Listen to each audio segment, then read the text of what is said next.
Hi guys, love గురు అనే movie అయితే release అయింది అనమాట. మూవీ అయితే బాగుంది గైస్, మంచి ఫీల్ అయితే ఉందన్నమాట మూవీలో. ఈ మూవీ వన్ సైడ్ లవర్స్ కి బాగా కనెక్ట్ అవుతుంది అనమాట. ఇక మూవీ ప్లాట్ విషయానికి వచ్చేస్తే, మూవీ ప్లాట్ ఏంటంటే హీరో వచ్చేసి అరవింద్ మలేషియాలో సెటిల్ అవుతాడు అనమాట. ఇక అతను బాగా డబ్బులు సంపాదించుకొని తన సొంతూరు అయితే వస్తాడు అనమాట. వచ్చి రాగానే సడన్ గా హీరోయిన్ చూస్తాడు, అనుకోకుండా లవ్ లో పడిపోతాడు అనమాట. కట్ చేస్తే పెళ్లి. ట్విస్ట్ ఏంటంటే ఇక్కడే ఉంది.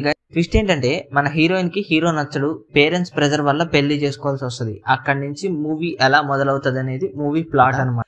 ఇక మన హీరో వచ్చేసి వన్ సైడ్ లవ్ కాస్త టూ సైడ్ మార్చుకోవడానికి ట్రై చేస్తూ ఉంటాడు అనమాట. సర్వ ప్రయత్నాలు చేస్తూ ఉంటాడు. ఇక మూవీలో ఫస్ట్ హాఫ్ అనేది కొద్దిగా లాగ్ అనిపించింది అనమాట. ఒక 30 minutes వరకు లాగ్. ఇక సెకండ్ హాఫ్ అయితే బాగుంది గాయస్, మంచి ఇంట్రెస్టింగ్ గా అనిపించింది. మూవీకి హైప్ అనేది క్లైమాక్స్, ప్రీ క్లైమాక్స్ బాగా హైప్ ఇచ్చేసాయి అనమాట. సెకండ్ హాఫ్ నుంచి అసలు హీరో చేసే సాక్రిఫైసెస్ కానీ మొత్తం అయినా చాలా బాగుంది అనమాట. మూవీలో క్యారెక్టరైజేషన్ కూడా. ఇక మూవీ ప్లస్ ఏంటంటే విజయ్ ఆంటనీ గారిది అసలు క్యారెక్టర్ బాగా సింక్ అయినట్టు అనిపించింది నాకు ఈ మూవీకి. మెయిన్ అయితే వన్ సైడ్ లవర్స్ కి ఈ మూవీ బాగా కనెక్ట్ అవుతుంది. ఇక మూవీకి నేను 5 కి 3 అయితే ఇస్తున్నాను గైస్ రేటింగ్.